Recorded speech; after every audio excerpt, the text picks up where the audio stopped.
So let's start with just a background of your business and even back to high school, how you identified fitness as your passion and how all of this transpired into you becoming an entrepreneur, like establishing your own business officially in April. Was it just April-ish?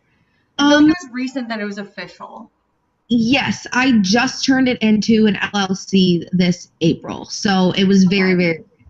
So basically, I would say, so from the beginning, I was always like athletic growing up. I always played sports. I danced, gymnastics, and then I cheered while I was in high school and then in college, obviously. And so I always had a passion for being active and being fit. And then I would say in high school, I started getting a little bit insecure about my body. I was looking at other girls like, why are they so much skinnier than me? Like Why am I not 50% of high school? Exactly. You know, that whole period of your life. And during cheer, it was something where I was always wanting to be the flyer, but I was never the top girl because I was always a little muscular, and I just always wanted to be, I was like, I want to be that small little one who, you know, is flying through the air and is on top and waving her hands and looking cute. But instead, I was always based on the bottom. And eventually I was like, okay, I'm going to accept this. I'm strong and, you know, I do this role right. I don't want to be on top. But then, you know, I started working out because I wanted to get in shape and lose weight. So I hired my first trainer, and that was at Lifetime Fitness. And I remember she showed me how to weight lift. And typically I was always just doing cardio. Like I did probably an hour of cardio 5-6 days a week. I remember in high school was like the first time that I like went to the gym, like, or I guess it was my senior year of high school. What was your favorite cardio to do when you did do cardio? Do you run? I tried to run, but I always hated it. I hated it every single time. Like I never was like, oh, this is so enjoyable. I just forced myself to do it because I was like, oh, this is gonna make my legs skinny. So I was like, okay, we're just gonna run. And then I started doing the Stairmaster, and I'm a Stairmaster girl. Yeah, that kind of became my thing, and I like that today, like when I do cardio. But basically, my workouts were, the only intentions were to get skinnier legs and just to shrink my body, basically.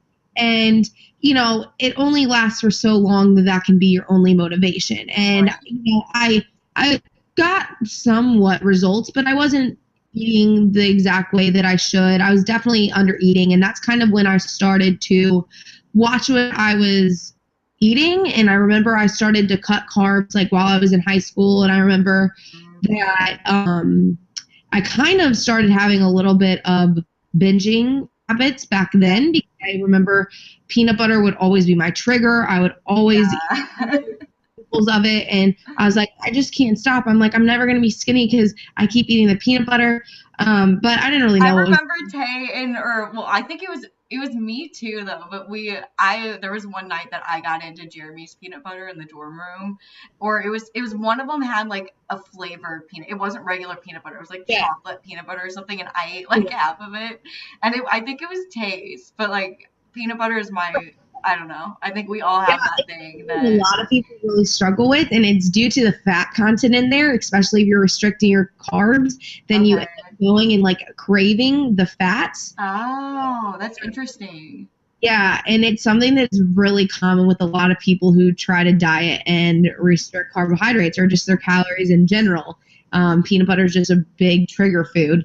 And anyways, so that's kind of whenever I was like trying to become more aware of what I was eating, but I didn't, you know, exactly have much knowledge.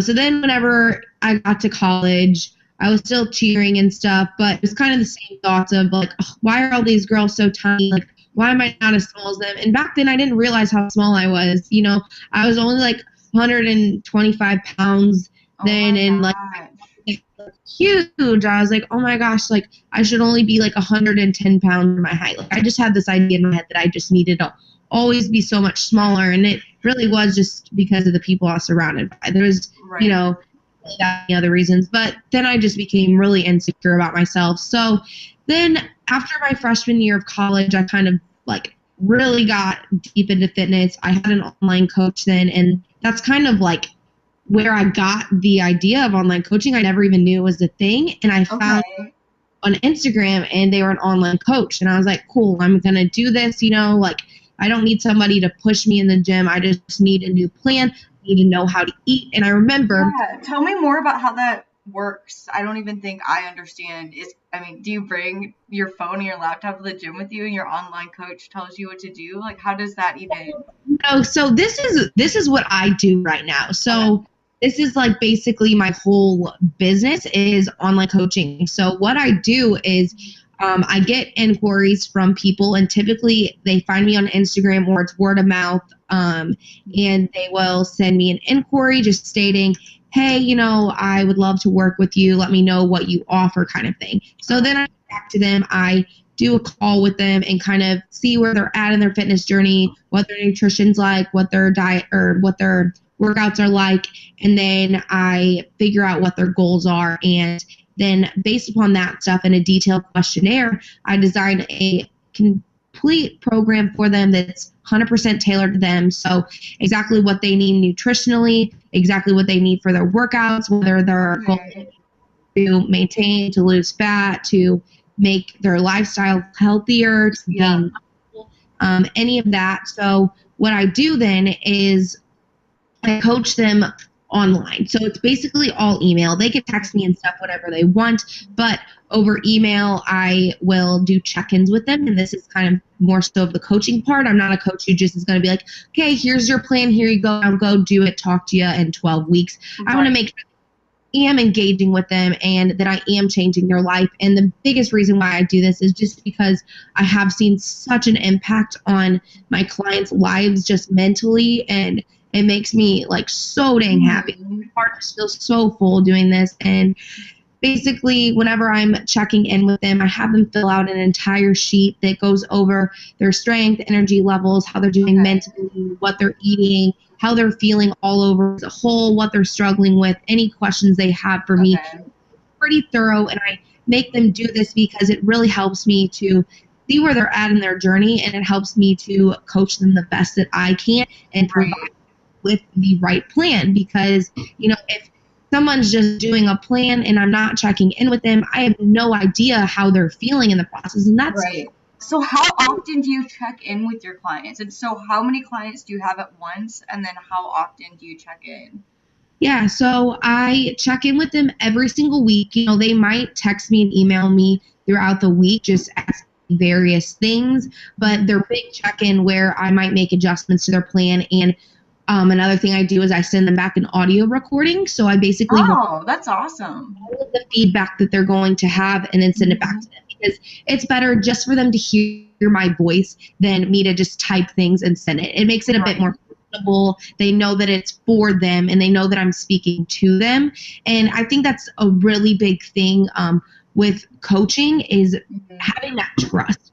So me being able to form that trust with my clients is absolutely huge. Yeah. Just because if they don't trust me and what I have planned for them, then most likely they're not going to stick it. But if they trust me and know that I have their health in every aspect in their best interest and that I want the absolute best for them individually, then they're going to trust me. And when I tell them, this is what we're going to do, then most likely they are going to do it. Is that you? Oh. I'm sorry. You can take it if you want.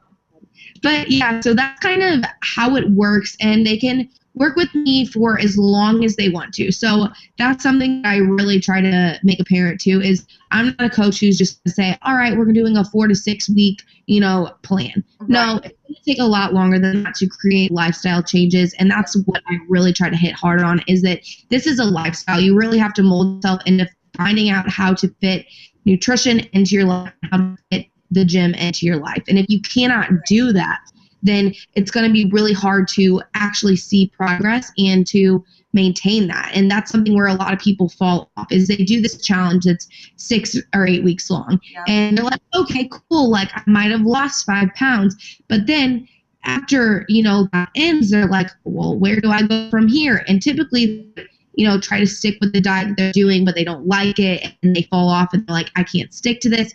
Or they basically don't know how to maintain where they're at, because a lot of time when you do challenges, these coaches will take your calories way too low, and then they can't stick to it, and then they just basically fall off. So what I try to do is make sure that we're creating habits, things that they can stick to for the rest of their life, and it's not just a quick short-term fix. So that's why I work with my client for an extended period of time. Do you have any clients that are in person and even with online, or are they all over the United States, or? I have some international people. I do have a couple from Canada, and then I have one from Mexico and one from Brazil. So, oh my gosh, that's cool. Yeah, and most of my clients at first, when I didn't have very many, were all basically St. Louis based. Okay. I didn't have very many people. A lot of people from Mizzou that were just like, oh yeah, I heard you from a friend of a friend. My friend blah blah blah works with you. Like, I heard, your coach. Could you help me out? But now I really broaden it, and I work with people all over the states, and then obviously a few international people as well. And sorry. Are you at the point that you're able to be kind of more selective with your clients? Like, you're able to say your personality or I don't know, what do you use to determine that, if you are able to be more selective? So since I've really taken off and this business has grown a lot, I am more selective. I actually did try to say that I wasn't going to take any more inquiries, but then I was like, okay, wait, I'll maybe take 2 or 3 more. I think I can handle it. But at first I ran into a problem where people were just wanting short-term fixes, and they weren't actually committed to the lifestyle. So that is a huge thing that I look at whenever I am taking on a client. If they come to me and they're like, I want to lose body fat, but they are already really skinny but have no muscle and have been dieting for a year, then I'm like, okay, we need to reevaluate your goals. It's not necessarily that you need to lose weight. You need to more so gain muscle so that you have more definition in your body and you look leaner and tighter overall. But a lot of people don't understand that. They're like, I just want to be toned, and they think that just losing weight is going to get them there. But when they have no muscle mass, when they just lose, whatever is left to them, then they just turn into being either really skinny or kind of like skinny fat.